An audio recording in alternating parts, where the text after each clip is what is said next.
पहले तो आप सबको मेरा अभिनंदन कि आप 7वीं कक्षा से पास होकर 8वीं कक्षा में आए हैं, इसलिए आपको मेरी ओर से खूब खूब बधाई। दूसरी एक नई बात आपके लिए कि आप अब तक 7 या 6 सब्जेक्ट पढ़ रहे थे, अब आप इस साल से 8वीं कक्षा से आपका एक नया सब्जेक्ट ऐड हो रहा है संस्कृत, जो आपके लिए पहली बार अनजाना सब्जेक्ट कि जो आपने ना उसे कभी पढ़ा है ना देखा है।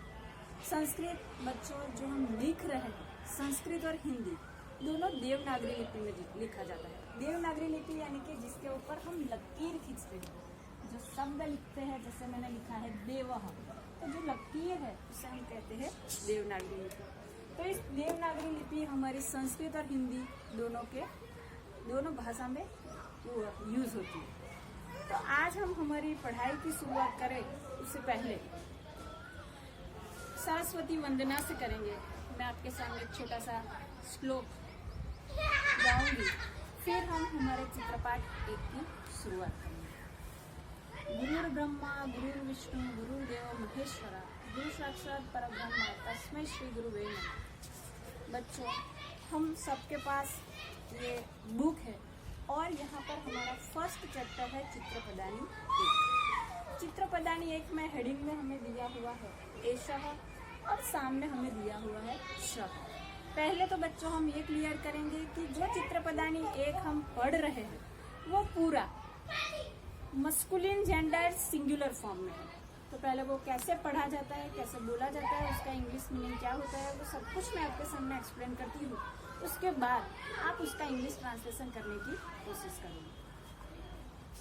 एषः, एषः मीन्स दिस, शः, सः मीन्स दैट। एषः का यूज होता है जब हम किसी नजदीक की चीज को दिखाने जा रहे हैं या उसकी बात कर रहे हैं, तब हम संस्कृत में एषः का यूज करते हैं। और जब हम दूर वाली चीज की बात करें तो हम उसके लिए यूज करते हैं शः। फर्स्ट पिक्चर है यहाँ पर एषः शुकः, दिस इज अ पैरट।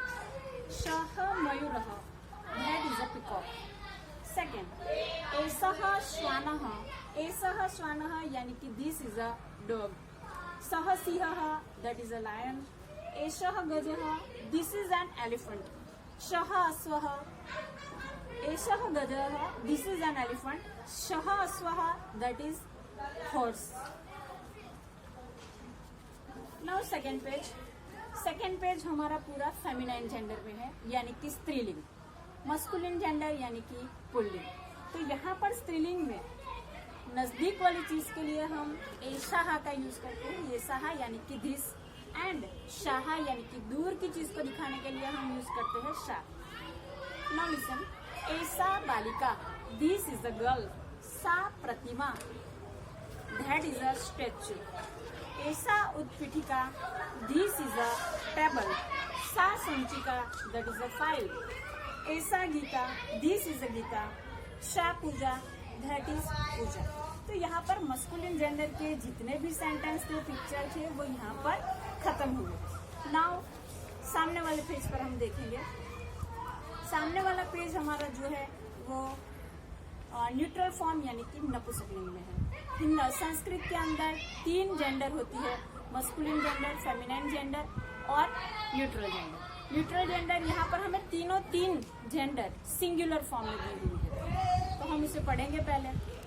एतत् वातायनम, एतत् वातायनम, वातायनम यानी कि window. This is a window.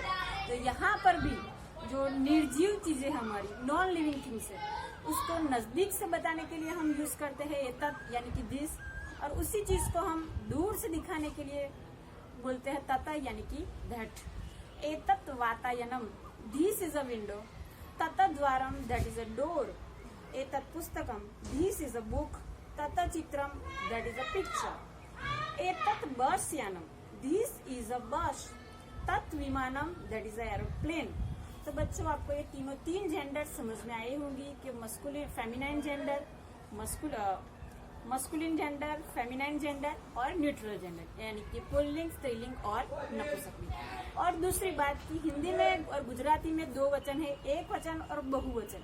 पर जब हम संस्कृत पढ़ते हैं तो संस्कृत में 3 वचन होते हैं, एक वचन, द्विवचन और बहुवचन। एक वचन यानी कि किसी एक चीज का निर्देश किया जाता है, द्विवचन यानी कि दो चीजों की यानी कि दो व्यक्तियों की या किसी दो चीजों की बात की जाती है, और बहुवचन यानी कि दो से ज्यादा। अब थर्ड पेज हमारा हम देखेंगे। थर्ड पेज हमारा पूरा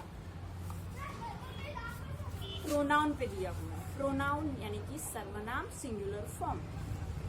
फर्स्ट है अहम शिक्षकः, आई एम अ टीचर। त्वं छात्रः, यू आर अ स्टूडेंट। अहम बालिका, आई एम अ गर्ल। त्वं बालकः, यू आर अ बॉय। अहम युवकः, I am a young man. त्वं युवतिः, you are a young lady. तो बच्चों ये तीनों चैप्टर, तीनों चित्रपदानी हमने जो पढ़े वो सबका ट्रांसलेशन आपको विद संस्कृत इंग्लिश में लिखना है।